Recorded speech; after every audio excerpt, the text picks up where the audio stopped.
السلام عليكم متابعينا مشاهدينا الكرام. احنا اليوم من منطقة جديد حسن باشا. هذه منطقة تعتبر من المناطق البغدادية العريقة، وهاليوم جينا بهذا المكان لاستذكار ذكريات رائد المقام العراقي الاستاذ رائد عبد الامير الذي ولد بهذه المنطقة وترعرع بها. فنوجه الكلام استاذ رائد، اذا ممكن تحدثنا عن نشأتك بهذه البيئة وهذا البيت. اهلا وسهلا بك استاذي، واهلا بالاخوان الضيوف الموجودين ويانا. طبعا نشأتي يعني صارت هنا بمنطقه جديد حسن باشا، وهذا البيت اللي كنت عايش به، وهو عباره عن بيتين مطبوق سوا وبغرف. ومثل ما ذكرت بالسابق في لقاءات قديمه، البيوت اللي موجوده هنا تكون مفتوحه من الداخل، شرقيه مفتوحه وطابقين، تتكون من طابقين، وكل طابق فيه تقريبا 5 غرف 6 غرف الطابق الواحد به، يعني البيت فيه تقريبا فد 10 12 غرفه. ما زال الملك مالكم؟ ما زال الملك مالكم؟ لا يزال موجود هو. ملك الله. نعم.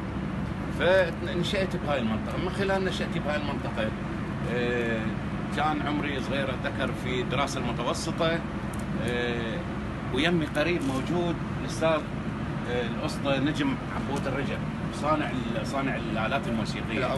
العواد ايضا هو قارئ مقام كان. بس كان قبل محمد فاضل. قبل كان محمد فاضل، اي نعم. بعدين اخذ نجم عبود. اخذ نجم صار نجم الله يرحمه. ف ايام المدارس كانت تصادف عطل موجوده، بدل ما قالوا خليه يحكيها يقعد يفتر بالدرابين وهذا يلتهي بغير شيء، خليه يجي يشتغل يمي بالمحل، اهم مع المصنع مال عود وما ادري شنو. انا بصراحه كنت اشتغل يمه، اسوي له المفاتيح مع عود، اشد له الاوتار، اصبغ له العود. هاي هسه الاستاذ رائد من نوصل هناك يم الورشه ماشي، نبدي نسترسل بهذا الموضوع. ماشي ولك. هنا انتم كان بيت من يسمونكم بهذا المنطقه؟ بيت الحجيم حميد، معروفين بيت الحجيم حميد. بيت الحجيم المنطقه كلها تعرفنا. نعم. لان من ساكنين المنطقه القدامى. وبيت يوسف عمر هو من نفس هذه المنطقه؟ لا، بيت يوسف عمر من الحيدر خان. من حيدر خان كان في المنطقه المقابلنا. تمام. بس هو هم عنده بيت هنا. هم عنده بيت هنا. اي. فبدايتي كانت بدايه المقام من هنا. استاذنا صور لنا الباب مال بيت الاستاذ. انتم هذا الباب اليمنى ولا اليسرى؟ هو الاثنين هذول مالاتنا، واحد مطبوق ويا الداخل بالفتحه موجوده من الداخل. نعم. يعني شلون المعماريه؟ طبعا احنا اولا نوجه الشكر والعرفان للمؤرشف الكبير الاستاذ زكريا الانصاري على ما يقوم به من توثيق راقي لفنانين المقام العراقي الكبار اللي هو مختص بهم. فاليوم احنا صراحه سعداء جدا، وقاعد نستمع لحديث الفنان الكبير الاستاذ عبد الامير، وهو رعد عبد الامير، وهو يتحدث عن طفولته امام بيته القديم اللي ترعرع وتربى به امام جيرانه. بالمناسبه اليوم يعني احنا تفاجئنا هاي المنطقه رغم ما مربعها صغير، فشاهدنا اليوم هنا بيوت فنانين كبار بما فيهم الاستاذ الكبير مويد البدري، الفنانه الكبيره احلام عرب، الاستاذ يوسف عمر. فاليوم انا احب اوجه لك سؤال، بعد ما عادت فيك عقارب الساعه الى اكثر من نصف قرن، شنو شعورك انت اليوم بباب بيت اهلك اللي تربيت فيه؟ يعني شعور ما ينوصف استاذي، لان هاي المنطقه اللي تربيت فيها، عشت احلى ايامي هنا بهاي المنطقه، واللي شفت احسن الجوانين الموجودين هنا، اللي كانوا موجود التعاون بيناتهم، اللي البيت اللي ما عنده بيت يجيبون ماعون مال اكل، يدقون الباب يقول لك هات تفضل هاي من عندي لك. ما اتصور اكو احلى من هاي المنطقه اللي عشت فيها، برغم درابينها الضيقه، برغم بيوتها القديمه. انسان يعني تقول على الجوارين رقي، اخلاق عاليه، تعاون بيناتنا موجوده. انت قاعد تتحدث عن الاجداد والبيئات، بس هسه من جينا لقينا الابناء والبنات والاحفاد طيبتهم ممدوده لطيبه اهلهم الاوائل، فالحمد لله رحبوا بينا ودخلونا جوا. ممدوده انا وياك، وهذا دليل على كلامك وعلى طيبتكم. بس مع الاسف قسم العوائل تقريبا شالت هسه من هاي ظروف الزمن. ظروف الزمن صارت كلها مخازن، البيوت قديمه تقريبا قديمه كلش. هاي البيوت طبعا كلها كانت موجوده يهود. نعم. قاعدين حتى في بعض البيوت اذا نطب بها هسه، اذا نلقي جوا عندنا بيت احنا جوا هم باللاف، كانت نجمه داوود موجوده بالبيت. يعني بيوت قديمه، هاي كان هذا البيوت هذا عندنا كان بيت هنا هسه تفضل شوفوا.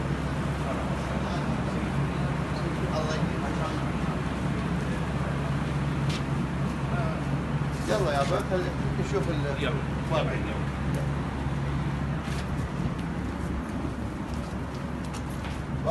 احمد شلونك؟ شلون صحتك؟ شلون بعد؟ شلون شلون خالد طبعا. اهلا وسهلا. شلون حيوك؟ احنا اليوم عندنا توثيق رواد المقام العراقي، سيرة حياتهم نشأتهم. شلونك زين؟ الله يسلمك. فاجينا وثقنا المكان اللي انولد به وردنا نوثق بعض الدور التراثية القديمة ببغداد. حلو. ماكو منا اي هسه حوديهم هسه. بيتهم فيصل. اي هسه احنا حوديهم. بدنا في بيتهم مفتوح حتى ردنا نصور الهندسة المعمارية التراثية القديمة. اكو بس واقع كله واقع جو فيه واقع. اي اطلع لي. اي اطلع لي بالضبط. يلا ما ممنون استاذ. جزاك الله.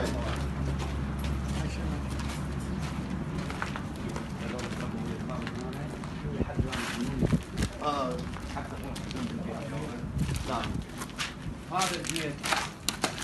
هذا البيت كان بيت ام علي. شكرا علي دكتور. هي بالاصل مصلاويه. عندها ولد وبنيه، الولد اسمه علي والبنيه اسمها سوزان. هذا البيت طبعا من اعز البيوت كان عندي، لان اروح اجي تعبان اجي انام هنا، جوعان ما اروح البيت في بيتي اجي هنا اكل وارد ارجع وهكذا وصارت الشغله. بس هاي دليل الجوره الحقيقيه والتآلف. نعم. هذول من اعز الناس عندي الموجودين بالمنطقه. هذا الله يطيب ذكرهم ان شاء الله. الله يطيب ذكرهم. يعني الاستاذ العفو الباب يعني نفسها هي هاي يعني هي نفسها. من الخمسينات نفسها يا الخمسينات يا العشرينات نفسها. طبعا خلف هاي الباب ذكريات قصص عائليه كبيره، بدليل اليوم فناننا الكبير يتحدث عن طفولته. شوف بعض طيبه يعني ما يروح لاهله، يجي يم جيرانه. شوف الجوره الحقيقيه بعد. ياكل ويشرب وينام. ونام هنا. زين صح. هذا البيت كان من طابقين مكون، بس لما تشوف هذا الطابق الثاني هاي الغرفه كانت اكو غرفه هنا، هاي كلها من الشوارع. وهذا الفوق كان هنا موجود، والمجاز كان هنا او المقبره.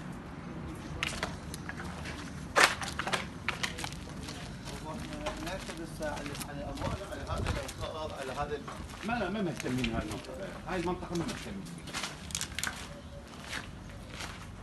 هذا لا مو هذا بيت لا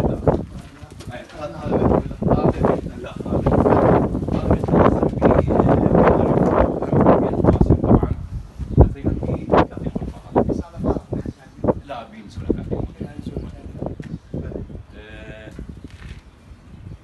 البيت الاخ هذا بيت الاخ مالنا، بس شنو مهدم هسه. هذا هم بيتكم؟ هذا البيت